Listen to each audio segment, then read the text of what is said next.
வணக்கம். ஆகாஷ்வாணி புதுச்சேரி மாநில செய்திகள் வாசிப்பவர் வான்மதி.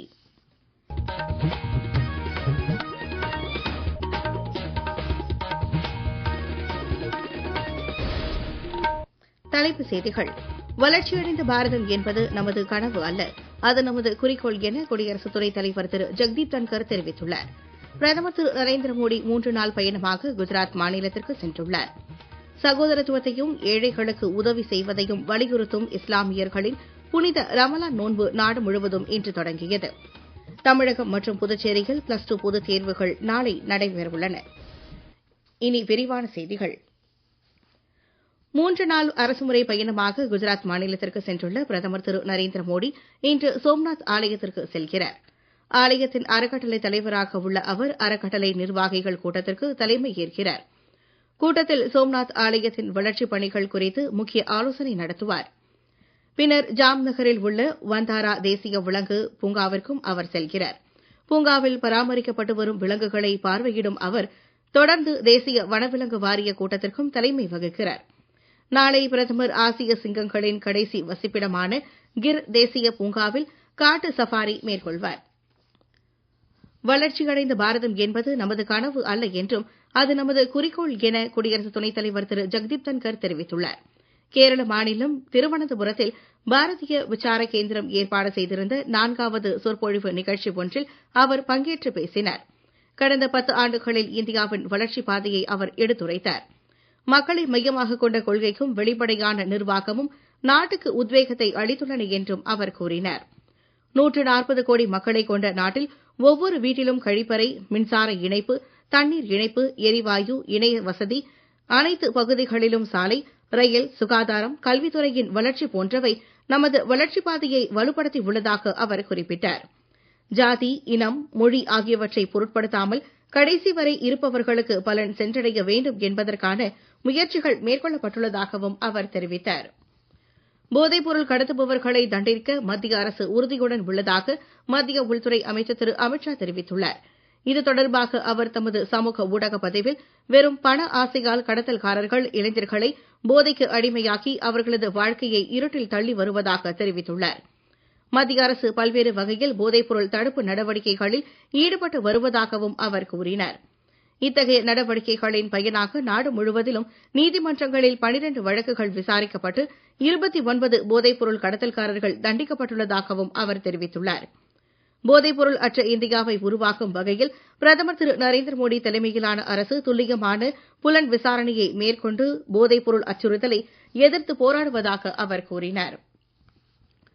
நாட்டில் உணவு பாதுகாப்பை உறுதி செய்வதிலும் விநியோக சங்கிலியை வலுப்படுத்துவதிலும் மத்திய உணவுப் பொருள் சேமிப்பு நிறுவனம் முக்கிய பங்காற்றுவதாக மத்திய நுகர்வோர் விவகாரங்கள் துறை அமைச்சர் திரு பிரல்ஹாத் ஜோஷி தெரிவித்துள்ளார். புதுடெல்லியில் இன்று நடைபெற்ற உணவுப் பொருள் சேமிப்பு நிறுவனத்தின் 69வது தின விழாவில் பங்கேற்று பேசிய அவர் பிரதமரின் கரீப் கல்யாண் யோஜனா, அன்னதாதா ஆயுசன் ரக்ஷன் அபியான் ஆகிய திட்டங்களை வெற்றிகரமாக செயல்படுத்தியதில் மத்திய உணவுப் பொருள் சேமிப்பு நிறுவனம் பெரும் பங்காற்றுவதாக தெரிவித்தார். இந்நிகழ்ச்சியில் நுகர்வோர் விவகாரங்கள், உணவு மற்றும் பொது விநியோகத்துறை இணையமைச்சர் திரு வெர்மா உள்ளிட்டோர் பங்கேற்றனர். நாட்டின் வெவ்வேறு மாநிலங்களைச் சேர்ந்த வாக்காளர்களுக்கு ஒரே வாக்காளர் எண் ஒதுக்கப்பட்டதன் மூலம் அவர்கள் போலி வாக்காளர்களாக கருதப்பட மாட்டார்கள் என தேர்தல் ஆணையம் தெளிவுபடுத்தியுள்ளது. ஒரே வாக்காளர் எண்ணை கொண்ட வாக்காளர்களுக்கு சட்டமன்ற தொகுதி, வாக்குச்சாவடி உள்ளிட்ட பிற விவரங்கள் மாறுபடும் என்றும் தேர்தல் ஆணையம் தெரிவித்துள்ளது. இருவேறு மாநிலங்களின் வாக்காளர்கள் ஒரே வாக்காளர் எண்ணை கொண்டுள்ளதாக சில ஊடகங்கள் சுட்டிக்காட்டியதை அடுத்து இந்த விளக்கத்தை தேர்தல் ஆணையம் தெரிவித்துள்ளது. கடந்த 10 ஆண்டுகளில் இந்தியாவின் வறுமை கணிசமாக குறைந்துள்ளதாக பொருளாதார ஆய்வறிக்கையில் தெரிவிக்கப்பட்டுள்ளது. பொருளாதார வல்லுநர்களான சுர்ஜித் எஸ் பல்லா மற்றும் கரண் பாசின் ஆகியோரால் வெளியிடப்பட்ட இந்த ஆய்வறிக்கை கடந்த 2022-23 மற்றும் 2023-24 ஆண்டுகளுக்கான வீட்டு செலவு தரவுகளில் இருந்து பகுப்பாய்வு செய்ததாகும். இந்த ஆய்வுகளின்படி இந்தியாவில் வறுமை அளவுகளில் கணிசமான சரிவை குறிக்கின்றன. நாட்டில் தீவிர வறுமை மிக குறைந்த அளவிற்கு உள்ளதாக ஆய்வறிக்கையில் தெரிவிக்கப்பட்டுள்ளது. நீங்கள் கேட்டுக்கொண்டிருப்பது மாநில செய்திகள். ஆகாஷ்வாணி செய்திகளை நேயர்கள் உடனுக்குடன் தெரிந்து கொள்ள எமது புதுச்சேரி மண்டல செய்தி பிரிவின் சமூக ஊடகங்களான @airnews_புதுவை என்ற எக்ஸ் பக்கத்தையும், all India radio news Puducherry என்ற பேஸ்புக் பக்கத்தையும், @RNU புதுச்சேரி என்ற யூடியூப் சேனலையும் அணுகலாம்.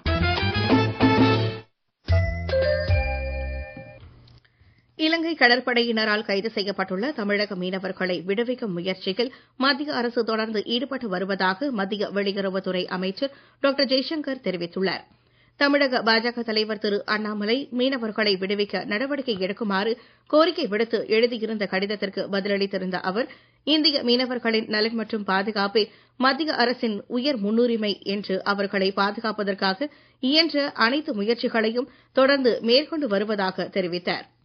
மத்திய அரசின் தொடர் முயற்சியின் காரணமாக கடந்த 2022ஆம் ஆண்டிலிருந்து இதுவரை 535 மீனவர்கள் விடுவிக்கப்பட்டுள்ளதாகவும், மேலும் 15 மீனவர்களை திரும்ப கொண்டு வருவதற்கான முயற்சிகள் நடைபெற்று வருவதாகவும் அவர் தெரிவித்தார்.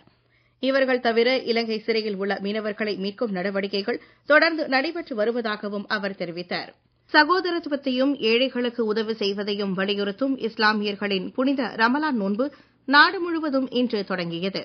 நாடு முழுவதும் உள்ள பள்ளிவாசல்களில் இன்று அதிகாலை நடைபெற்ற சிறப்பு தொழுகைகளில் ஏராளமான இஸ்லாமியர்கள் பங்கேற்றனர். பிறை தென்பட்டதைத் தொடர்ந்து தமிழ்நாட்டிலும் ரமலான் நோன்பு கடைபிடிக்கப்படும் என தமிழ்நாடு அரசின் தலைமை ஹாஜி அறிவித்தார். இதன் அடிப்படையில் உலக புகழ்பெற்ற நாகூர் தர்காவில் ரமலான் சிறப்பு தொழுகை இன்று நடைபெற்றது.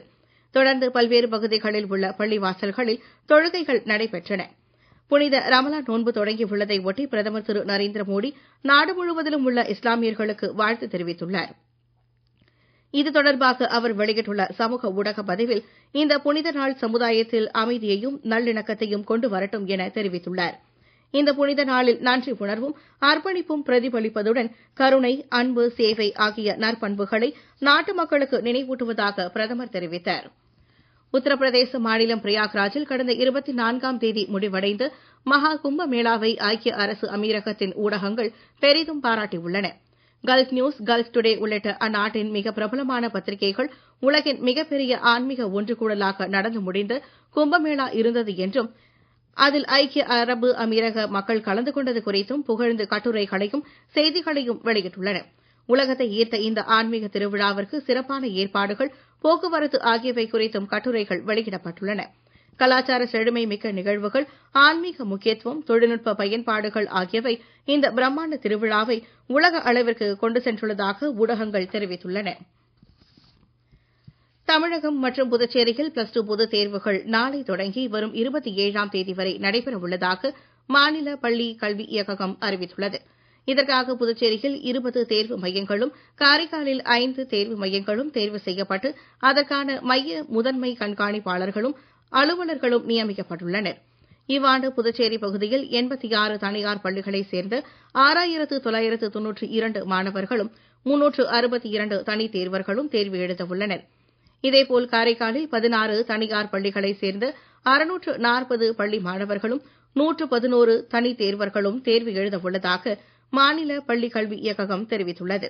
தேர்வு எழுத வரும் மாணவர்கள் மொபைல் போன் உள்ளிட்ட தகவல் தொடர்பு சாதனங்கள் கொண்டுவர தடை செய்யப்பட்டுள்ளது. தேர்வுக்கூட அனுமதி சீட்டு இல்லாத மாணவர்கள் எக்காரணத்தைக் கொண்டும் தேர்வு எழுத அனுமதிக்கப்பட மாட்டார்கள். தனித் தேர்வர்கள் தங்களுக்கு அளிக்கப்பட்ட ஒப்புகை சீட்டு எண் மற்றும் பிறந்த தேதியை வைத்து தனியார் கணினி மையம் மூலம் தேர்வுக்கூட அனுமதி சீட்டுகளை பதிவிறக்கம் செய்து கொள்ளலாம் என்றும் தெரிவிக்கப்பட்டுள்ளது. தலைநகர் புதுடெல்லியில் காற்று மாசுபாட்டை கட்டுப்படுத்த மார்ச் 31ஆம் தேதிக்கு பிறகு 15 ஆண்டுகளுக்கு மேலான வாகனங்களுக்கு பெட்ரோல் பம்புகளில் எரிபொருள் கிடைக்காது என்று டெல்லி அரசு அறிவித்துள்ளது. காற்று மாசுபாடு குறித்து நேற்று நடைபெற்ற அதிகாரிகளின் ஆலோசனைக் கூட்டத்திற்கு பிறகு இந்த முடிவு எடுக்கப்பட்டுள்ளதாக அம்மாநில அரசு தெரிவித்துள்ளது.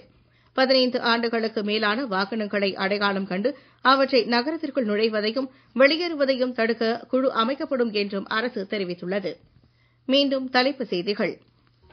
வளர்ச்சியடைந்த பாரதம் என்பது நமது கனவு அல்ல, அது நமது குறிக்கோள் என குடியரசு துணைத் தலைவர் திரு ஜெகதீப் தன்கர் தெரிவித்துள்ளார். பிரதமர் திரு நரேந்திர மோடி 3 நாள் பயணமாக குஜராத் மாநிலத்திற்கு சென்றுள்ளார். சகோதரத்துவத்தையும் ஏழைகளுக்கு உதவி செய்வதையும் வலியுறுத்தும் இஸ்லாமியர்களின் புனித ரமலான் நோன்பு நாடு முழுவதும் இன்று தொடங்கியது. தமிழகம் மற்றும் புதுச்சேரியில் +2 பொதுத் தேர்வுகள் நாளை தொடங்க உள்ளன. இத்துடன் இந்த செய்தி அறிக்கை நிறைவு பெறுகிறது. வணக்கம்.